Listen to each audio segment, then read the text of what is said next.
Good morning, good afternoon, and good night, wherever you're tuning in. We are Slava and Jonathan, bringing you the Side Quest podcast, where we talk about character development, stories, and all things that are world building. And we occasionally take side quests, because, frankly, that's how conversations work. Just as a reminder, this whole show is spoiler heavy. So sit back, tune in, and join us on this episode of Side Quest. What's up, Chuck? You got any Chucks this week? No, Jonathan. Sans Chucks, but plenty of meetings. This week was, it sucked the root, is what it did. No Chucks for this buck. Not at all. Bummer. A Chuckless buck. Buckless Chuck. All the above. For those not in the know, if you're tuning into this episode for some reason instead of starting at the beginning, Chucks stands for chuckles or laughs because we're reading Stephen King's It. It's relevant. It is, because that's what the kids say those days. In those days. In those days. Speaking of kids, if you could go back in time and change one thing from your childhood, what would it be? Would be one of two things. The first is actually go to culinary school. Or pursue the theater in school. Oh, really? I always wanted to, never did. And I'll fully admit, I could only play myself. I'm not Joaquin Phoenix. I'm definitely not Daniel. You're not? Daniel Day-Lewis? I couldn't do those kind of roles at all. Yeah. Hell, I probably could even do a Christopher Walken. A lot of roles. I probably could even do Christopher Walken. Slava, you're walking into my scene. Get out. It's not bad. It's not bad at all. Thank you. I probably would be able to do a Walken, and that's not to say he's a horrible actor, but he doesn't have a lot of range. He's very unique. Very he doesn't have a lot of range. Specific. Yeah. And I don't have a lot of range. I'd probably be able to play Slava as insert character. Right. Until I got better. Obviously, hopefully, I would. So, in that order, that's what I would change. I think what's expected of me in this answer is to go back and maybe fix some of the stuff that I mentioned about my childhood that was pretty horrific. Right? Like, I would go and, maybe avoid this or tell my younger self that or not get into a scrap here or there. And there might be those situations too. But the ones that stood out when I really thought about it about an hour ago before we started recording, I really should have played around more with the theater possibilities in school. And then post-school, like immediately out of school, like I was like 19, I really should have went to culinary school. Nice. And I say that not because I had aspirations of being a Michelin star chef, but because it's something I wanted to do. And I let the assholes in my life at that time belittle me and talk me out of it. Mm-hmm. Much connected to our story and our kids that we're reading about. But it's just the truth. It's part of my life. I can't erase that history. Right. But I would want to not let these people these two things up for me. Yeah. What about yourself? If you could go back and either talk to little Jonathan or with what you know now, sway Jonathan into a different direction or beat up a bully, I don't know. Ask a girl out, whatever. I think I would do something similar to your answer, which is like tell myself to go after a couple skills that I've always wanted. I've always wanted to be able to sing and play an instrument. But my first answer, so I'm stealing those because you mentioned something about like going back and learning a new skill, basically. I've never had an issue taking the risk of something that I've wanted. I even in middle school asked girls out, got rejected, but I did it. Like, I have no regrets there. Like, yeah, rejection hurts. You got to suffer through it, whatever, but I did it. You can't tell me I didn't have balls back then for trying. So what I would do is I'd go back and I'd talk to little Jonathan and tell him the sooner that you start picking up responsibility and understanding that no one's coming to save you, the quicker you will enjoy your life. That's it. That's all I'd say. I would tell him, like, there's, like, life gets really good in your 30s, but if you change this now, it can probably be really good in your 20s. So jump on it. It's solid advice. So that was the original answer that I thought of when you asked the question. Or, when you asked the question back to me. This is the 4th question. That's damn good. The 7th question that I've been forced to ask, and the 3rd in a row that I've asked. Let the record show. You want a cookie? I'll take a Diet Coke. I'm watching my girlish figure. I'll take a Diet Coke. Love it. Yes. Good job, Slava. You asked a question. Well, now that you can be patronizing, it's, just take it away from me. It doesn't mean anything. I'm here to spoil your fun. Did you miss me? The answer to that's yes. Well, sure. I missed whatever we have here. This is fun. That sounds ominous. No, we missed a recording because I was sick. After talking with my brother, it sounds like I might have had the neurovirus for a bit last week. It was rough. Whatever I had, because I was explaining it to my older brother, and he was like, that kind of sounds like we had, and what he and his family had, and we don't live nearby. They live in New York. And I was like, describing it to him, he's like, yeah, it sounds like what we had. We had neurovirus, and I was like, whatever I had was gross, like constantly feeling like I needed to vomit. Basically didn't leave the bathroom for 24 hours. Body fatigue, back pain. Success that day was keeping a single piece of toast down. Nothing on it, just toast. And 2 grapes. Like, it was bad. That's where you went wrong, the grape. The second grape is where it messed you up. I didn't think about that. If you read the CDC guidelines, it says, neurovirus, avoid all grapes. I'm making that up, by the way. The grapes, this is don't not take a medical show. Don't take any advice on medicine from Slava. Watch me be quoted on some right-wing, crazy, loony conspiracy theory Instagram. Dr. Slava from the SideQuest podcast claims that if you drink a magic potion and eat a half a grape, you won't get neurovirus. No, you will get neurovirus. If you have the neurovirus and you eat a grape, you will die. Ooh. Again, not a medical show. This is satire. I'm even sad that I have to qualify that. Yeah, well, welcome to America, bucko. In 2024. It is 2024. You know what that means? Smash that subscribe button, you salty adventurers, and make sure you never miss a side quest. Correctamungo. Because this is where we have fun. Like we're going to have fun now.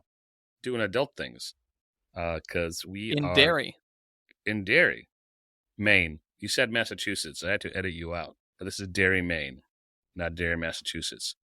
I can't be responsible for the words that I say. This is 2024. Touche.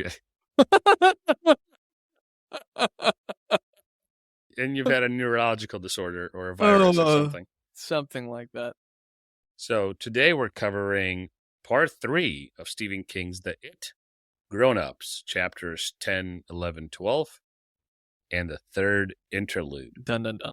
So memory is a big part of this section, this part. Let's side quest on how the origin or the inception of the book is different depending on different sources, and talk a little bit about memory. So when I introduced the author in the first episode, and then we went into how the book came to be, I said that King was walking across a bridge to pick up his car from the mechanic. As he was walking across the bridge, he thought, wouldn't it be cool to write a book, write a story based loosely on Three Billy Goats Gruff?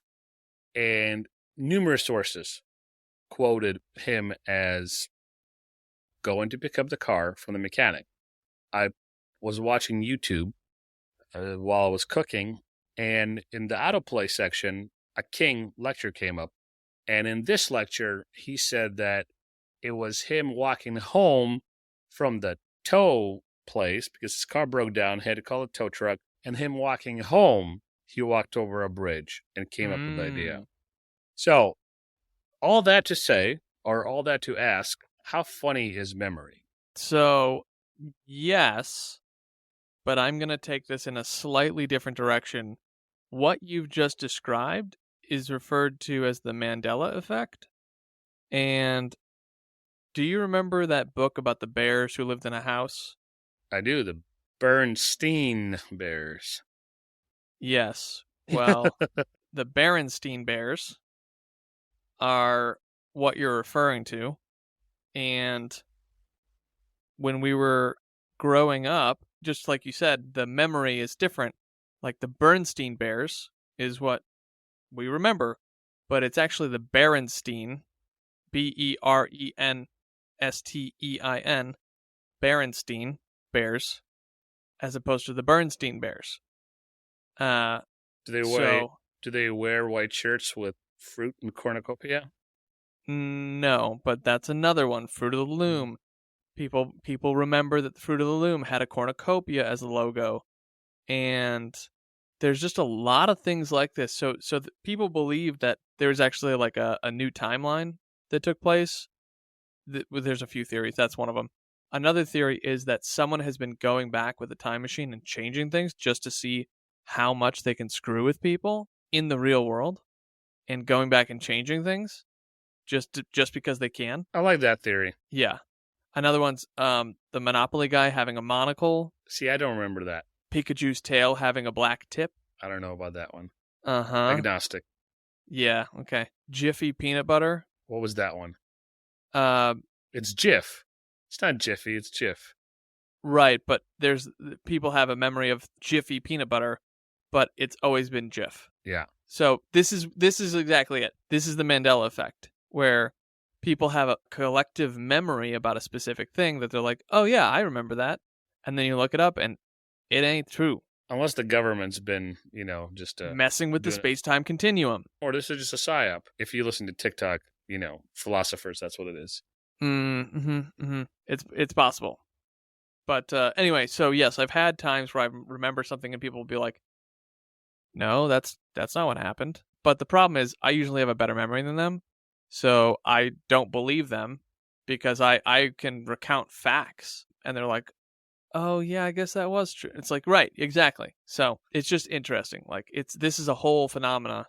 This is one of my favorite conspiracy theories, is the Mandela Effect, believing that ever since Nelson Mandela died, there's been false memories being changed in people's recording of past events.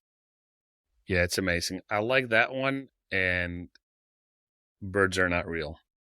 I love birds are not real. Dude, it's so amazing. That story you told in the previous episode? Yeah. So good. Oh my gosh. But so good. Lest we belabor and forget why we're here. To save the town of Derry, Massachusetts. Yep. There it is. So, a quick overview of the section. The adults have been called back to Derry. Bill wakes up in the Derry townhouse, where a few of them have hotel rooms. Mike calls. Mike says where to meet them, and he takes a cab. On the cab ride to the restaurant, Bill notices how much the town has changed. Everything looks new, but he feels like the old Derry was mostly buried under the new construction, and your eye was somehow dragged helplessly back to look at it, to look for it. To quote Bill. They learn that they have become successful, and none of them have children, but they're all very well off. So we'll come back to that, and probably in part 4, because that'd be more interesting to talk about that one where we get the POV of it. Mm-hmm. So let's stop there for a second. This is right in line with our conversation about Mandela Effect memories, going back to town. I remember going back to the town where I grew up, the town where I first read it, and going to the library where I played the part of Ben Hanscom, loner kid who liked, in my case, horror books, in my case, Stephen King books, and how small it looked. Remember how Bill describes the hospital that was so small and then it was consumed by the new construction of the bigger hospital? Yeah. Well, and obviously, I'm 17 inches higher and 200 pounds heavier. So obviously things are going to be a little small. Not maybe 200 pounds. I'm not that. But your scale, not mine. But how funny it is to revisit the past. You mentioned in a previous episode, I think it was last episode, that during your pre-marriage counseling with your fiance, you had to revisit some childhood things. Mm-hmm. And it's a little different, but it's the same principle at play. Yeah. You want to share a little bit of that? Yeah, I can share a little bit of it. So one of the things that came up was it was back during Hanukkah, and we were doing Hanukkah stuff with her family, and nobody told me that they were like, hey, let's not do gifts this year. And by nobody, I mean my fiance, because they communicated with her about this. But we had already bought everybody gifts. And like, okay, at the end of the day, you guys are giving gifts out. Nobody else is giving you a gift. We're adults. It should be fine. No big deal, right? Nope, it's a big deal. It's a really big deal, apparently, actually, because the evening ended and they left, and I was like, why do I feel so sad and unloved? And I had to do some journaling about it and figure it out, and then I just like started weeping because I was like, oh, when I was growing up, the only thing that we really did in my family, from how I remember our growing up, was love was only communicated through gifts. And so, like, we have this time with Hanukkah where I was expecting to get gifts, and the thing is, they don't even need to be great gifts. It's just that you got them. Like that, just by getting gifts, even if they're all socks, right? Like wrapped, but they're all socks. That communicates that you were loved. Didn't know that was there until you went through the experience. It's like, hey, by the way, this is like a soft spot in your, like a sore spot or like a wound from the past, right? Quick detour on this. Like, for those who are unfamiliar, they have categorized the communication of love into 5 love languages. It's physical touch, words of affirmation, acts of service, so like doing something for you, quality time, and gifts. And in my family, 4 out of the 5 of those, so gifts being the only one, we didn't do 4 of those. We didn't touch each other. We didn't tell each other nice things. We didn't spend time together, quality time. We didn't do stuff for each other. The only communication we really had was buying each other stuff. That is the way that I grew up. Receiving love was like, hey, if somebody bought you something, like that's love. And if not, then like nothing else really matters.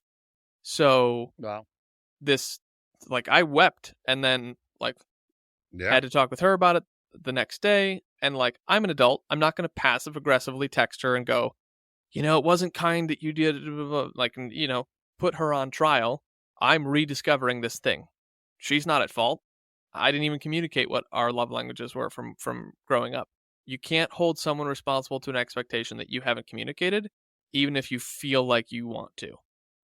Hard stop. So anyway, that was the thing that I alluded to in episode 1, I think it was, because it's been a few weeks, and I don't mind sharing it. It's just like a thing that happened. Yeah. Those are fun. I have a few of those, but fun is not how I describe it. I mean, but you know, okay. I have a few of those, and I'll share them when appropriate. When sure. You know, in the context is appropriate. But yeah, fun being a loose term, obviously, but fun nonetheless. I think the fun part is being able to talk about it and not feel shame, because it's like, look, yeah, you know, this is the way that you were raised. This is how you remember being raised. And even if the hard facts of objective truth are different, like as a kid, you don't know any better. And so this is just how you received it. And so it's there. Yeah. So we have our friends from Derry. They've joined Mike at the restaurant. Mike tells them about Adrian Mellon's murder. They begin to remember stuff that's going on. And this is right before they go out for their walks. He tells them about the 9 children that have been killed. He says that the story should have been reported nationally, but it doesn't want to. Is a quote from the book.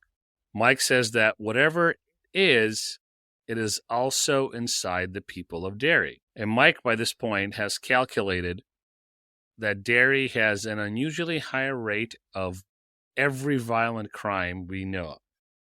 So he's been doing this since he was a kid. And he's been interviewing locals, and he's been going through history books. And then, during this memory session, he shows them Georgie's school picture from the album. Oh, yeah. And only Bill and Richie recognize it because it's from the album that they both saw. Mike mentions a murder in Neibolt Street. Eddie begins to scream. Things suddenly start to come undone. And then Mike shows them a picture of a wall where the body of a boy named Jerry Bellwood was found, and written on the wall in Jerry's blood are the words, "Come home, come home, come home." It seems at this point that it is calling them back home to finish. Because they fought it twice. And they fought it at Niebolt. They went back into the sewer drains when Henry Bowers chased them. They fought it twice, coming back to fight it. What do you think about this? And this is the same thing you did to me with Way of Kings. I'm going to ask you to assume something. Do you think it wants to settle the score, or it wants to finally get rid of them? I guess I need one clarifying question first. What Yes. would you say is the difference between settling the score and finally getting rid of them? Because that sounds like the same thing to me. I guess it is the same thing. I was going to say, it doesn't sound like there's a distinction here. I interpreted it as being the same thing. Settling the score and finally killing them, because that's what it originally wanted to do. But if I understand the creature, and I'm going to call it a creature, I know it takes different forms, whatever. Yeah, it doesn't matter. The grimoire, what is it called? Grimoire? Glamour. Right? Glamour. Oh, yeah, glamoury. Yeah. Okay, so the glamour, nothing powerful ever likes to be threatened, period. Like, throughout history, throughout time, throughout stories, powerful things don't enjoy being threatened. They like being powerful. And so when they are threatened, they need to crush very swiftly that which threatened them.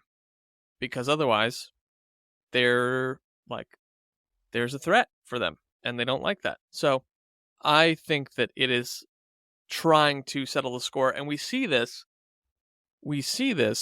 in the third interlude, where it's calling Tom and Henry and Audra to also come to Derry as, insurance policies almost. Right. That ties into my question. Do you think it's calling reinforcements? Oh, yeah. The storytelling makes it very blatant. In this section, you've got your chapters and then you got the interlude, and that's how you've sliced it up for us. So it's pretty apparent to me that it's trying to make sure that it can't lose and stack the deck in its favor. But here's the thing. When you've got a band of friends, doesn't mean you're not going to lose some. When you have a band of friends, someone's going to succeed, even if everybody else dies. So. Yeah, absolutely. And I haven't done any research, but I know King has done some foreshadowing here with each of them going like, if they ever make it back, or they didn't expect to make it back, or he's mentioned this with each character. So. Right. For good reason. Absolutely. That ties in beautifully into the next portion. It starts off with Mike pointing out that they've all become financial successes. And he says, "My conclusion is that your success stems from what happened here 20 years ago." He says that it was his job to stay in Derry and keep watch. It leaves its mark on people just by the nature of what it is. The way you can smell a skunk on you, even if after you bathe. That's interesting, because another question, which we'll get into a little later, is how it affects the citizens of Derry. And we'll definitely talk about it in part 4, because there's a situation with Bev that happens that's atrocious, and the people of Derry literally turn their back on her in this little incident. Well, one person does, but I mean, I bet I can guess it, because I bet it involves her ex-husband, or, well, husband. She hasn't really filed divorce yet. But. No, it involves a Henry Bowers. Oh. Yeah. Oh, okay. Yeah. Well, then I'm wrong. So there's the memory part of it. They're all here talking about this to bring back their memories. Yeah. Mike can remember everything that happened up until the end, but he knows that they thought that they killed it, although he does not remember the fight. We did something. At some point, we were able to exercise some sort of group will. And as they're going back and forth about this, why are they financial success? What they did in the past, in 57, 58. How's that connected to anything they've done or are doing now? And Bill points out that none of them have children. And as they compare notes about memories and their lives, Mike says they have to decide if they're going to try to kill it or go back to their lives. So, quote again, "With Stan gone, the circle we made that day is broken. I don't really think we can destroy it or even send it away for a little while as we did before with a broken circle. And then, after a little bit, they unanimously vote to stay and fight it. And like you said, some of them thinking they're not coming back. Mm-hmm. And here's where we get into the next section. Mike suggested they split up for the day and go back to the parts of Derry they remember best. Yeah. Using intuition, this is a quote again, using intuition is a hard thing for grown-ups to do. And that's the main reason I think it might be the right thing for us to do. They will meet that night at the library to talk about what happens to them. A plate of fortune cookies arrive, and you texted me about this. I did. And they break them open. Blood everywhere. Blood spurts out of the Beverly's cookie. There's a cricket in Eddie's, and a human eyeball in Richie's. Ben's cookie contains 2 teeth. A huge fly crawls out of Bill's cookie. And he remembers that he had been thinking about writing a story about a fly. Mm-hmm. Mm-hmm. So, before we get into their walking tours, Mm-hmm. what role does memory and forgetting play in these characters' destinies? Suppose the characters did not forget their shared experiences after leaving Daddy. Daddy. Daddy it. How would it impact their fates? My goodness. Great. Yeah. I'm gonna think about that for just a second because I have to pull myself back together. All right, Derry. Well, taking just a second or two to think about this, I have a question because nothing that King gives us information-wise is irrelevant from what I've seen. I haven't really seen any real red herrings in the story yet. Not to say that there aren't any, but I haven't seen any. I don't think there are. I don't think there are either, but it doesn't strike me as the type of story where he's got red herrings because he's building to a bigger thing, and so it doesn't really fit the narrative. Anyway, so they all have made pretty good wealth by leaving Derry, which makes me wonder, did what they did as kids help lead toward that growth of wealth and getting really good jobs, or was it simply that Derry is an oppressed state of being, I don't know what else to call it, because of it, and so everyone's poor there for the most part, and it's just that they left that they could actually achieve something kind of like Lyndon with Sacred Valley, where he could have been a normal sacred artist, but he was in a zone that had oppression on it. Yeah. Interesting. I haven't thought about it that way. What I came away with was they left Derry, and whatever they did to it set them up for success, either because of some magic that happened. Okay. And since we're using, remember the thing we talked about and we never came back to, even though you said you wanted to, with the kid laws and adult laws? Yeah. So maybe because of the magic of that, they left and were able to achieve success, partly because of that, and partly because, yes, I agree with you, Derry's oppressive, but you have rich people in Derry too. Business owners and, politicians and people who are way better off than Bev and the rest of the folk, right? Right. Or did it touch him in some way to keep them away? I'll give you success, I'll give you good lives, just stay away and don't bother me in Derry as I do my thing here. I think the oppression of Derry, call it spiritual, is a real thing. It strikes me as interesting that the people who stay are either ignorant, blinded to the evil of Derry, or complicit somehow, or when faced with it, too weak to do anything about it. So getting back to the second part of our question, if they didn't forget, and whether or not they became successful, let's say they have enough to eat. Mm-hmm. If they didn't forget, how would that impact their lives?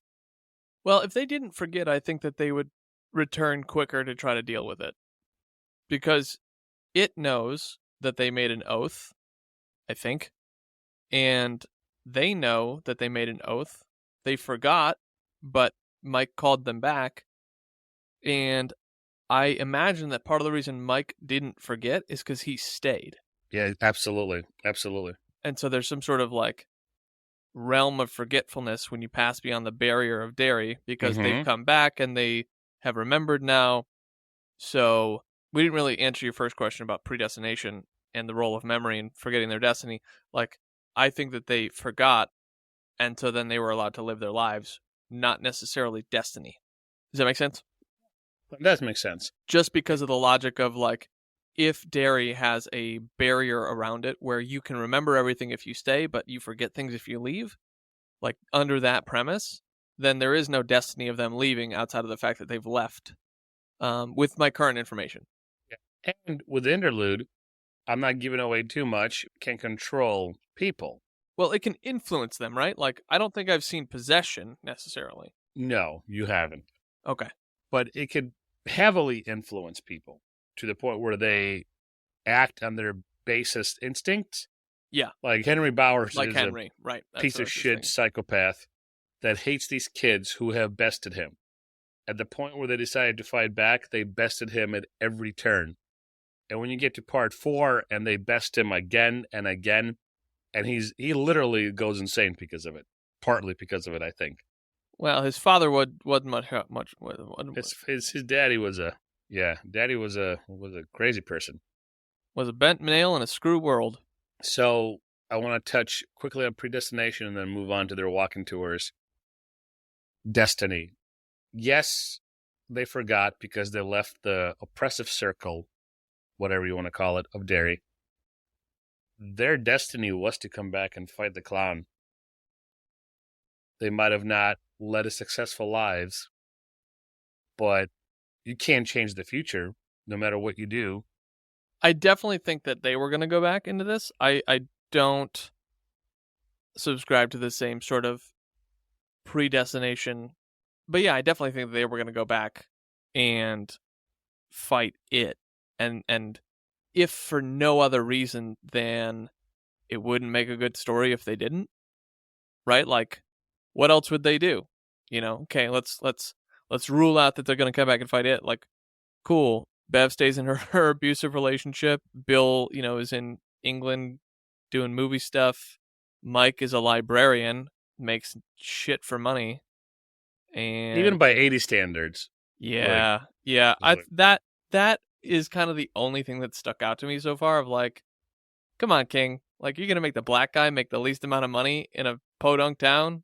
Like, I don't know. Anyway, just kind of stuck out to me, but it could be because of the way that the state of the world is right now. Yeah. Well, I don't know if it has anything to do with him being black, and it doesn't matter, but it still seems to me he could have made $10,000 more a year. Mm-hmm. Yeah. Yeah. Whether he was Chinese or white, Polish or Jewish or any stripe of ethnicity, it seemed that he made less than a busboy. Right. And who knows, maybe in Maine in 1987, what is it, $13,000 a year he was making or something? Something abysmal. Yeah, it's even if it was 20, low. Like, wow, that's you're the head librarian of a mid-sized town. You're making at least 50, even in the 80s, I think. I mean, what do I know? I was only born in the 80s. I could be completely off. Maybe $20,000 went a long freaking way in the 80s. In Maine. Yeah. Anyway, let's keep rolling. We're getting off track. We need to be in our walking tours. And we're moving into chapter 11. And it's called The Walking Tours, or How the Adult Losers Meet It Again. Wow, it's such a better title when you say it. Yeah, that's my spin on it. So Ben goes to the library, and he goes into the children's section, and he hears a librarian reading Three Billy Goats Gruff. Mm-hmm. And he looks at the kids, and the kids are all fascinated. And this is where those little gems of kid rules, adult rules comes in. And the kids are fascinated by this woman reading the book, and he feels this sense of nostalgia, and he feels this all these memories flooding back to him, like looking up a girl's skirt, and he feels ashamed because it's his first time seeing a girl's undergarments, and it was the sexual discovery that's happening in him, and he's like 11, 12, 13, but he's in his element with all the books, and he decides to get a library card. I think this is just such an interesting thing that King put in. He could have just had the memories. The clown could have showed up and did his thing like he did, messed with Ben while he was walking through the library. But King adds this little twist, which I just love, where he's like, you know what? Can I get a library card, even though I'm from Nebraska? I was a kid. I used to live in this library, and and maybe that's just my bias because I used to live in the library back when I was his age.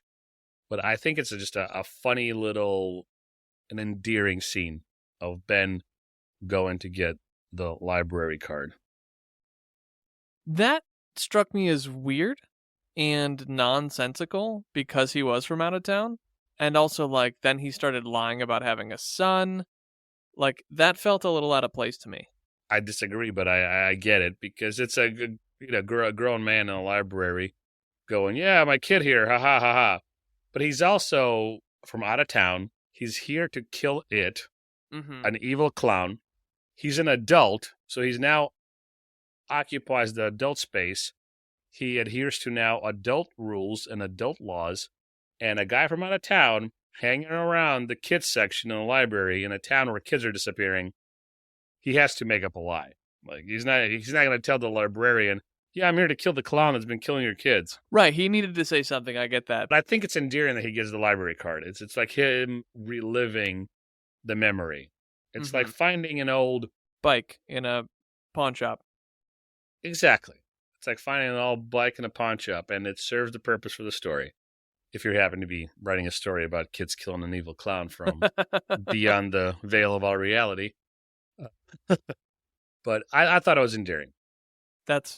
I love that for you. I can sense the judgment and what's the word for it? Where you're being a dick, but it's a fancy word for being a dick. Placating? No, placating is could be endearing. You're patronizing. Patronizing, thank you. Yeah, but that's okay. I'm just making up for lost time. My predestined sickness kept me away from you. And how sad was that? So let's keep walking. We keep getting sidetracked on these walking tours. So Eddie, what do you think about Eddie's little thing? Because for me, this is the one I thought went on too long. Because I get it, Eddie really wanted to play baseball, and his mom was a complete sociopath and didn't let him. The only thing that saved it for me was Eddie saying, "I spend the happiest times of my childhood down here." Something about watching baseball, just watching other kids play, gave Eddie joy. For me, I thought it went on unnecessarily long. But what do you think? I agree with you. I think it went on a little too long, but it was only the section where he was an adult having a panic episode. Yeah. That felt forced. The flashbacks felt real. Also, I don't know why, but Eddie's character strikes me as the type of guy who doesn't respond super emotionally. And maybe I'm just making that up. Like, certainly open to misinterpreting him. The flashbacks make sense to me, the catching the baseball, but then like the running down the street and the freaking out and the whatever, like that was like, okay. I agree with you, but I also have a counterpoint. And it's based on this, because you said Myra, when she's losing her mind when he's leaving, is a caricature. And I said she's supposed to be a caricature. That's the point, that she's so ridiculous and so out of bounds of reality that in the story, she acts like a loon because she is one. Mm-hmm. And Eddie married her because of Mama. Yeah. And Mama never left Eddie's head. He has an Oedipus complex, whether he knows it or not. Not straightforward, but there's a glimmer of it here. And I think him losing his shit is no different than his kid panic attacks and his mother's, like, remnants of his mother and Myra, because they lost their crap with the littlest thing. So here's adult Eddie back in the town where, yeah, he had some happy memories, the best of his childhood, watching kids play. He had an abusive, overbearing mom. He had bullies to deal with. He had a bunch of just nonsense to juggle in his little brain, because going back to all three, but specifically Mama doing a number on him. And here he is, an adult, a hypochondriac with 17 pill bottles in his, overnight bag. Yeah. And he starts hallucinating. So as much as I didn't like the scene necessarily, I'm kind of forced to go, just like with Myra, this caricature, this insane sort of response seems to fit within the world or what King is trying to paint. Even though I'm here, Monday morning quarterbacking and going, maybe I would have written a different one. Does that make sense? It does. I think that I would have rather him taken some of his pills after he took the baseball and then have it happened to imply like it could have been a hallucination, but also then give me some sort of clue that it was also real, like he has one of its buttons in his pocket afterward, one of those bright orange buttons or something, like, where you're like, wait, was it a hallucination?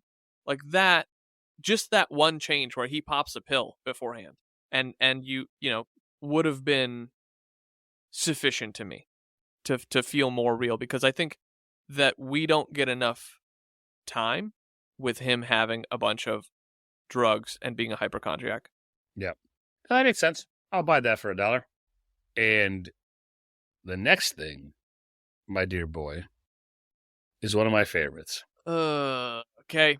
It has some weird shit in it, but yeah, it does. It does. Bev's dad was a psychopath and a pervert, so it is what it is. But the way this is written, King mastered it pretty well. This walking tour. This was the spookiest one to me, or like not spooky, creepy, the creepiest. Yeah, one. Right. So Bev visits her old home and runs into a woman named Kirsch, which is a manifestation of it. And their conversation I found fabulous because the old lady's so endearing and, don't be so polite.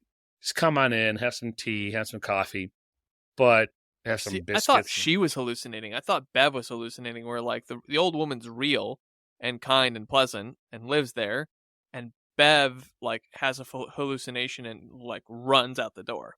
The old lady's left like, what a queer woman. Why was she? What a weird woman. Right. Yeah. What's interesting is there's little hints that something's off, right? Like the shuffling behind the door, the tea looking like mud, and then the teeth of the woman and her pauses. So we already get some things off.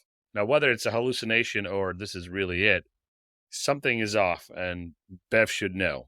And then full-blown psycho mode. She starts hearing her father's voice. He worries about her a lot. And Beverly turns to see him, Dad, wearing the old woman's dress, or what now looks like a witch to her, right? And it tells Bev in her father's voice that he only beat her because he wanted to have sex with her. He wanted her sexually, and the only way he could stop himself was to beat her, which is just so twisted. And suddenly, he's wearing a clown suit and holding a child's severed leg. And I think he begins to chase her. I already forgot, but she's able to open the door, which is turning into chocolate, I think. So it's like a Hansel and Gretel little throwback. So she gets out and she realizes that she was in an abandoned house. Like it was all imposed upon her by it. Like it messed with her head. So this weird thing with Beverly's dad, that he had some sort of weird attraction to her sexually, really adds another layer to her character. And I say that because we get hints of that before it talks about it. Her mother asks her if he's ever touched her. Mm-hmm. If you're not a careful reader, you'll miss it. Because he leers around her. And the way he even says, I worry about you, Bevy. And just the tone, and maybe it was just the narrator planting this in my head, but just the tone of his speech, or the cadence of his speech, if you will, gives off a creepy vibe. Yeah. So I want to do a quick side quest here before we dive into the other three characters, Richie, Bill, and Mike. You told me before we started reading this book about the turtle. Yes. I don't feel like I've seen him pop up at all. Is that true? Like, is that true right now? Like, I just haven't really, or it's so subtle that like you only catch it on the third read through. No. And it's gonna come in the second half of the book. Like, because I've been looking. Like, I'm like, oh man, the turtle's gonna come up at some point. Forget who it was. Picked up a tin in this section. Georgie in the first section. No, in this section. Yeah, I know Georgie did in the first section with Turtle, but like somebody picked up a tin of grease after he got his bike. Oh yeah, Bill. And I was like, oh, this is going to be another turtle tin. Nope, not a turtle tin, just a tin. So talk to me about the turtle real quick, because have I really just not seen it and it's been there, or has it not been there? Because I've been looking. And good on you for looking. So the answer to your question is not a simple yes or no. The turtle is there. Not. The turtle is there. It's foreshadowed with Georgie and the tin.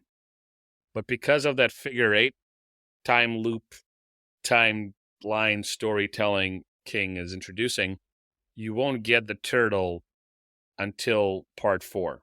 And you'll get him in 1958, and you'll get him in 1985.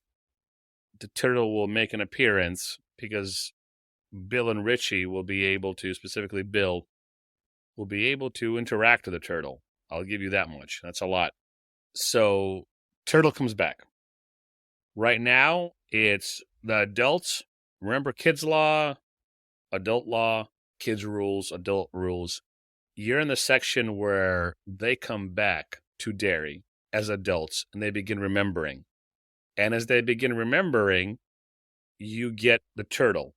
And then, because of the figure 8, when it loops around again, back to 1958, the Georgie looking at the turtle, and then Bill a couple of months or a year later when they're fighting it, interacting with the real turtle, there's a connection. So the story structure is throwing you for a loop.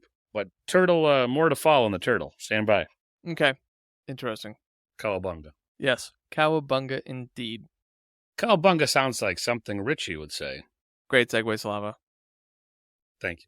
So next on our list is Richie, and he has what I feel like is one of the more tame, if not the tamest, walkthroughs of his walkabouts, because I don't remember him running from it at all.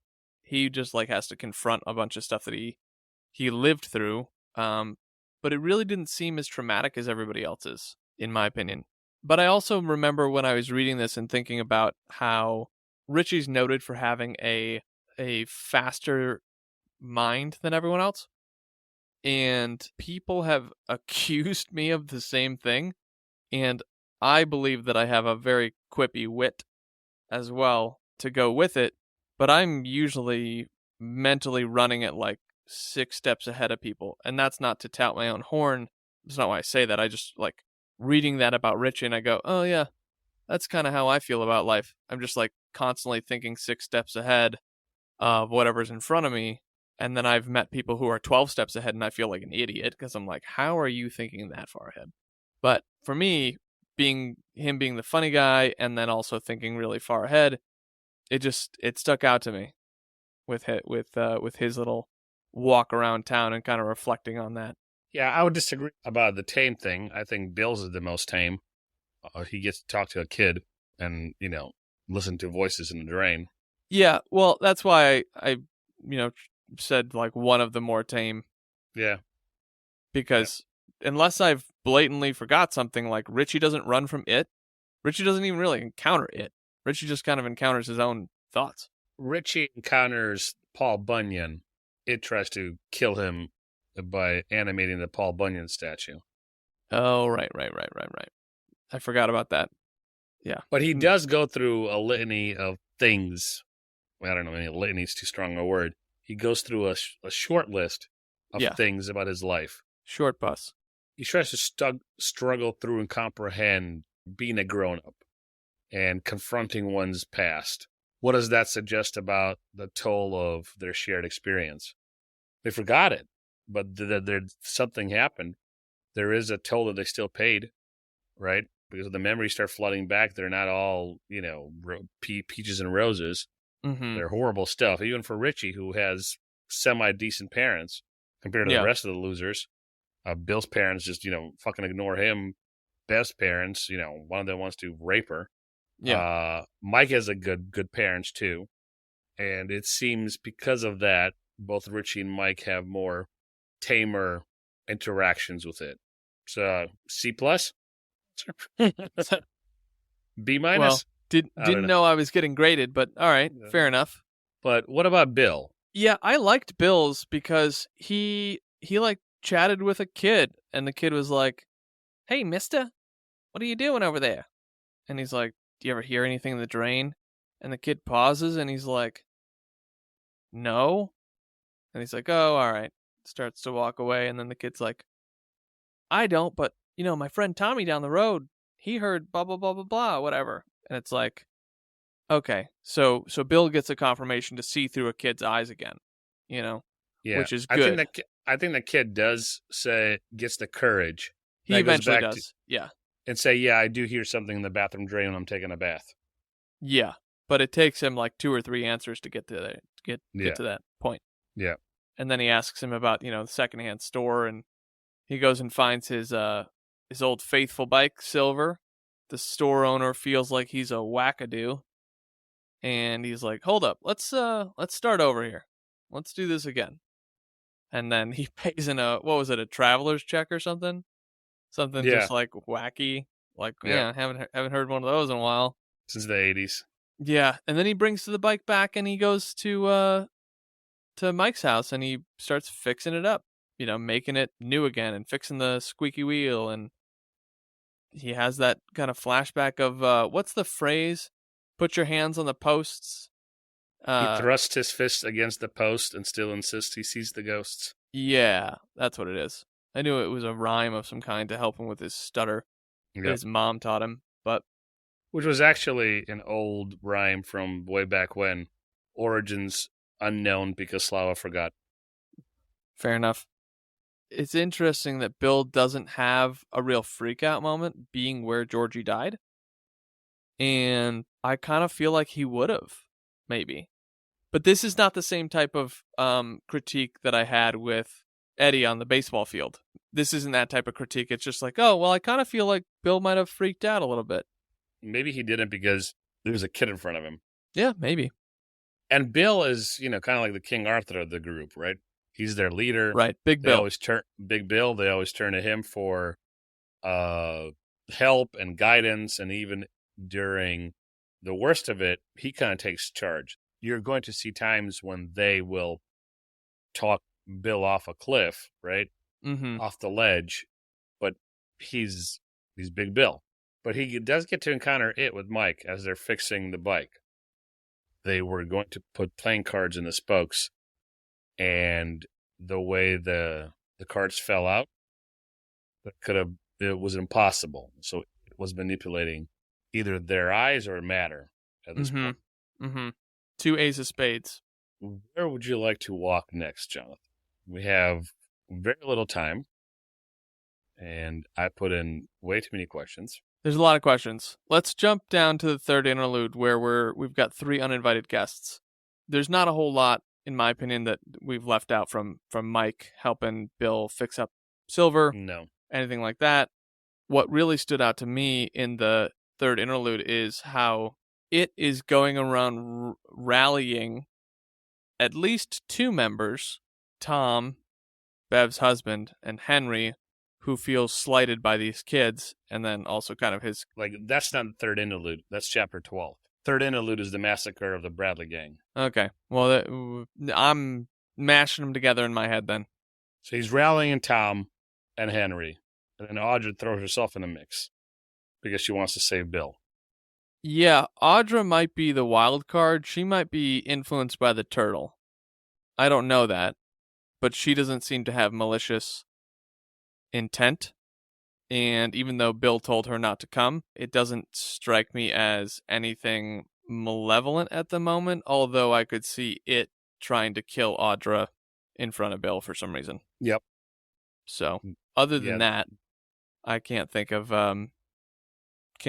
another reason that she would be a negative to show up. You are correct. She's there because she loves Bill. Because Bill has the most stable life out of all the losers, and Audra is part of that stability. Audra is there because she wants to help Bill. It's going to send Tom to deal with Audra, and Henry's being sent to deal with the other losers. So, like you said, it's a stacking the deck. Yeah. Yep. Stacking the deck. And then, based on your correction with the third interlude, I remember the massacre shooting being another one of those incidences where it's directly tied to a sacrifice to it, basically. Yep. And people recount like a clown falling out of a window, but not really falling, and there's no shadow on him, and he was holding a gun and things like that, and people recounting the tales. He was juggling, and So that goes back to its influence on the town. Mm-hmm. The people who don't even know are doing its bidding. Yeah. And then people like Henry, I think, because he sees the moon and it talks to him directly. It not just doesn't just influence him to kill, a couple of bank robbers. It directly tells him, you must kill the losers. And then it messes with his head. And it messes with Tom's head, telling them that Audra is doing everybody. Because what else would get? Beverly is doing everybody, because what else would Tom be afraid of? Right. His ego. So, speaking of the interlude, have there ever been any unique storytelling techniques in literature or tales that you've read over the years that has stood out to you, similar to how the interludes are used here, where we're getting additional POVs? I know that before the episode we started talking a little bit about the only other author that we both know of that's used interludes is Brandon Sanderson, which adds, because it's like interludes really do help build out your world. But it doesn't have to be interludes in particular, just unique storytelling techniques. The only one that comes to mind is a recent one, and it's a book we're going to cover. It's called Head Full of Ghosts by Paul Tremblay. And it's told from 3 perspectives, and they interchange every other chapter or something like that. And one is a POV. If I remember correctly, it's an omniscient POV. Then there are like blog entries that are read from a blogger who's covering the event that the story is about. And then an interview POV, where a woman is given an interview to either an author or a journalist, and it's her story. Like she is the daughter that's in this family, which the story is about. And I thought it was interesting. First couple of transitions, I thought it was a little weird. Not in a bad weird, like, oh, I'm turned off, this is silly. But it was just kind of like, oh, well, this is strange. Okay, where is it going? And then when I finally got the third POV and we went back to the first one, and a second round started, I was like, oh, okay, this is kind of an interesting way of telling the story. Similar to the news clippings with King, I think in the second part, where we get omniscient, we get interlude, and we get memories, we get news clippings. Mike just reading news clippings. Yourself? Well, don't say Sanderson, but what's another one that stands out to you? Well, I didn't catch this until Jess told me about it, but having Survivor numbered backwards was an interesting storytelling technique for a tale. And then another one was that Ray Bradbury story that you found for me. Yeah. I went back and I dove through it again, where it's kind of a meta story, which was really interesting. So yeah, less on the literature side. I did like the storytelling of the vignettes from Roadside Picnic. That was unique, and I enjoyed that. But I think it was still pretty much along the same lines as telling a relatively linear story, even though it was these gaps of time in between each vignette. So So that was just a collection of vignettes, really. Yeah.